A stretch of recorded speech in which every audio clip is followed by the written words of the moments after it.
I am Jewel Wicker. I'm an entertainment and culture reporter based in Atlanta, Georgia. I've been freelance for about 4 years now, and I've written for publications such as Billboard, The Hollywood Reporter, Teen Vogue, GQ, the LA Times, and more. And prior to that, I was a staff reporter at the Atlanta Journal-Constitution. I'm Benet Wilson. I'm a senior editor at The Points Guy, which is a travel points, miles, and credit card site. I have been in the journalism industry for 36 years. I've done mostly on the trade publication side, and most of my career has been in aviation. I've also been a freelance writer, full-time and part-time, and I'm a past NABJ board member.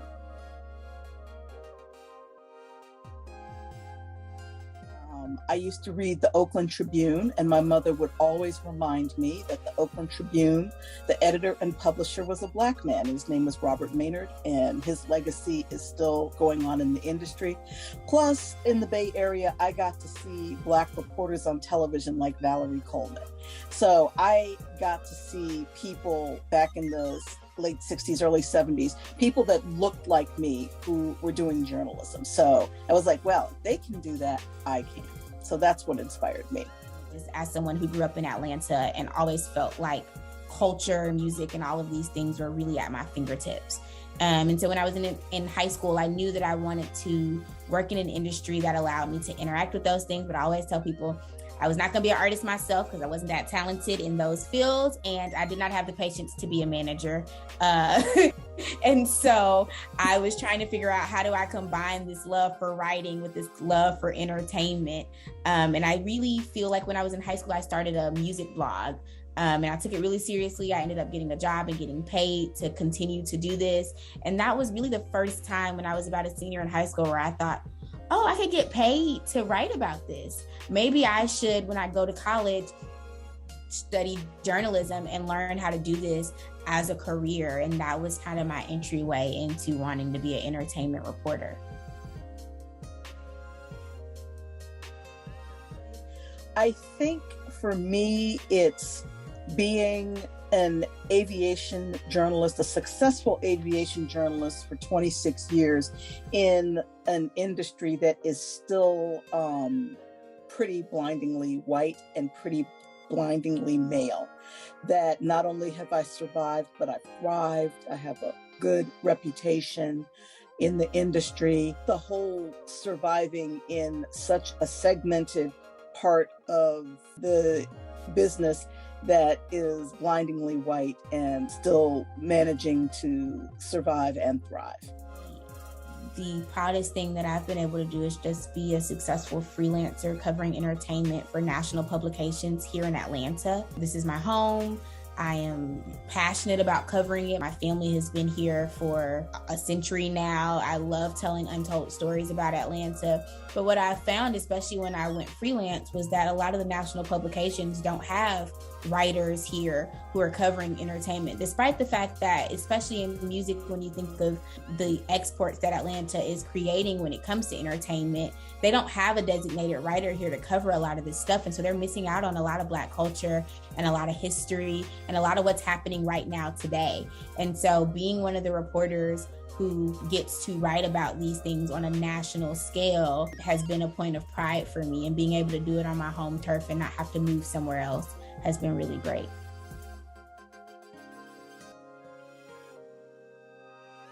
I started my career on a typewriter. There was no internet, there was no World Wide Web, none of this stuff.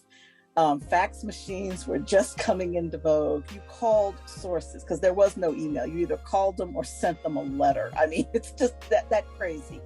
But I think what it has done is make me appreciate the tools that we have now, but knowing that if the internet was turned off tomorrow, I could still report stories because I had that training. Again, I love the tools, I love the tech, but having those really old school skills have really, I think, served me well. And people who are veteran reporters like me, I think we would also say that those of us who are still in the newsroom, I think it's a testament that we're still in our newsrooms, because we had to learn all of these skills. And, here we are. I just turned 58 last week. And so I'm still here. So that would be me. Reporters now are becoming more open in the ways in which they're imagining being journalists, right? And what that might look like, right? Even if that's a non-traditional way of being a reporter, even maybe if that's not being with a traditional newsroom, or if it's getting into a new medium, maybe doing podcasting or doing some things that are not, strictly writing. I think I'm really excited about that. And it's something that I've seen a lot with the reporters who are my age, where when they're prioritizing their mental health and they're saying, I want to be a reporter, but I don't want to burn out and I don't want to kill myself to be a reporter. So how can I do this in a way that works for me, but also allows me to do this job that I love and I'm passionate about? I'm really proud of the reporters who are my age who have kind of started to do that. And two, like I said, really imagining what this role of being a journalist might look like, and being okay with it not looking maybe the ways that it traditionally has looked before. Jewel, what is something you wish Generation X understood about millennials? I don't know if I feel like, I wish that Gen X understood this about millennials, as much as I just wish there was more open communication and more for both of our generations of being understanding and being open to accepting that it's okay that we might do things differently sometimes, right? And so it's really funny because I had a conversation with one of the older reporters at my old newsroom about a week ago, and she was like, when you left the AJC, I thought you were crazy. And I'm like, I know. And she's like, I think you did the right thing. And I'm like, I know, but I understand that for her, you don't leave a good job. You don't leave the AJC. That is crazy, right? And I understand that she wasn't coming from a place of judgment as much as she was coming from, that is not what I was taught, or that is not how that went when I was your age, right? And I can understand, I can appreciate that she opened herself up to saying, I didn't get it at first, but now that I've seen how it's worked out for you, I really understand it, and kudos to you for doing what works for you. So I think for me, it's just more about having that open conversation and being open to understanding that it's okay if we do things differently. There are things that we can learn from each other, right, about how to be better reporters, especially as Black people and especially as Black women in this industry. We are not that different. There are lessons that we all can be learning about each other and about how to better survive in this industry. What is something you wish that millennials understood about Generation X? I am not one of those people who millennial hates. I just don't think it's good or even right to put one generation into just this box, because I'm sorry, there are people who do crappy things across all generations. This is not just a millennial thing. And I'm not saying this about everyone, but I think there are some millennials who think that there's nothing that they can learn from us as well. Technically, I'm a baby boomer, but I'm right on the edge. So I really kind of relate more with Gen X. But we have a lot of wisdom to impart that we want you to know, because we don't want you to go through the stuff that we went through in our newsrooms. It's gotten better. It's not 100% better, but we've been through a lot of stuff. And I know personally, I don't want anybody to have to go through some of the stuff I've been through in newsrooms in the past 36 years. I also think, and I'm just going to do a little twist, I also think that millennials have a lot to teach us. I mean, I have so many mentees, Kiana's age and up, who teach me things. And I have to give a lot of credit to my mentees for helping me stay relevant in my newsroom. So it's like you were saying earlier, there are things that we can both learn from each other and teach each other. I remember when I went to the AJC, I was one of the younger reporters to come in at that time. And I remember, I think there was a little hesitation at first from some of the older reporters of like, who is this young girl coming in here and I remember being like, oh, we can learn from each other. I can learn how to be a better reporter because I'm still very, very new at this. I'll teach y'all y'all want to learn how to do Instagram? All right, I'll show y'all how to, you know what I mean? It's a give and take. And it was really, I think, instead of me coming in and being like, well, y'all looking down on me, or, you know, what can I learn from y'all? Really learning that give and take. I forged amazing relationships with people that I still have to this day because we were able to learn from each other. And I mean, how can we bridge the gap between your generation and mine in terms of understanding and communication? I really think it goes back to what we were talking about earlier, and just being we have to obviously be in the same spaces, but we also just have to be in those spaces where we feel open to having those conversations, and we have to open our minds, I think, on both sides to being willing to understand that it's okay. Like I said, it's okay that we do things differently. That does not mean that one is right, one is wrong. That just means maybe I can take some lessons from this. I always tell people, even especially when I'm talking to younger reporters, like, I can give you advice based on what my experience has been. You can take what part of that advice works for you and throw the rest away, because you don't have to do everything exactly as I did.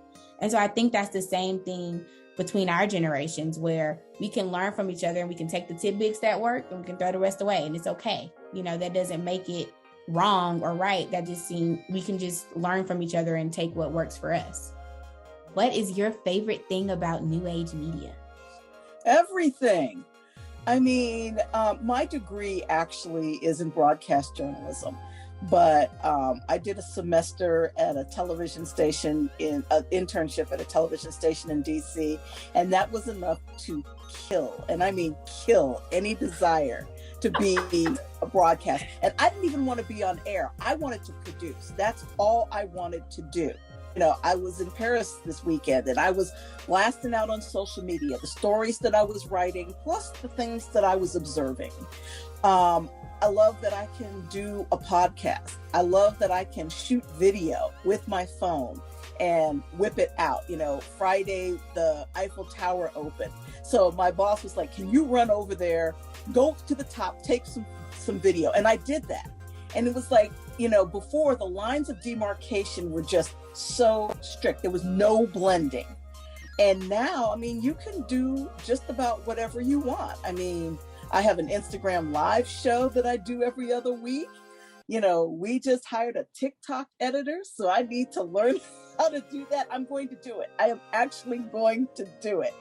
But it's just, I love all of these tools that I can use to make my stories better and just to enjoy and have fun with.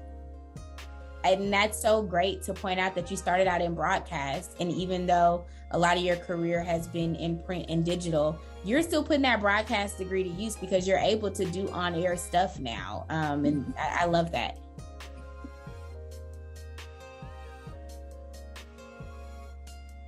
But right now, I am more optimistic about journalism in general and Black journalists in particular.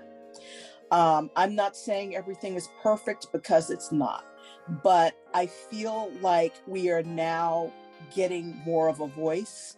We're being listened to, and most importantly, publications are respecting what we bring to the table now. We have 2 Black women running broadcast networks, you know? I just learned that my colleague Maria Reeve has just been named executive editor of the Houston Chronicle. I've seen so many of my colleagues get promotions and new jobs and getting into management. And it's even happened to me. So right now, and then on the freelance side, I just see so many people like Jewel stepping out on faith. And I did it too. And I was in my 50s and it was not cute, but I made it work. Mm-hmm. But I have so much hope and optimism for people like Jewel, who are taking the reins of their own career. They're not in a newsroom. They get to be the boss of themselves. They can write for who they want to write to or who they don't want to write to. Before they can write the stories that they want to tell, that they feel are important. And I see companies starting to actually respect that much, much more. I'm just excited for your generation in the way that I think you guys are going to take the baton and just run with it in the ways in which we get better and more diverse and more inclusive coverage, but also in the ways in which we as reporters learn to advocate for and to take care of ourselves in these traditional newsroom spaces, and the things that we accept and the things that we push back on, when it comes to the ways that we show up and the ways that we're treated in these traditional spaces. I'm so excited for that because I think just this emphasis that we're seeing now on mental health and taking care of yourself and not burning out. I want to do this job. I want to be great at this job. I want to excel at this job, but not at the expense of myself. I'm just really proud and I'm really excited to see that kind of your generation pick that up and just run with it. It's ghetto. Like, mental health is a real thing. And it's just the thought of like already working is ghetto. Like, no dream jobs now today don't exist, right? But just the idea of like working, especially as a journalist, when like so much of this is really it's really traumatic. Like, you have to respond, you have to react, you have to internalize facts, and you have to be the first to do it. You have to do so much to make sure it's right. Like, it's a lot for any one human being, and a lot of times we're not seen as humans, but like there are people behind the stories that you read, every day. So hopefully people will see us as humans and just understand that we're real people. I need you both working because I'm winding down and somebody's got to pay Auntie's Social Security. Okay.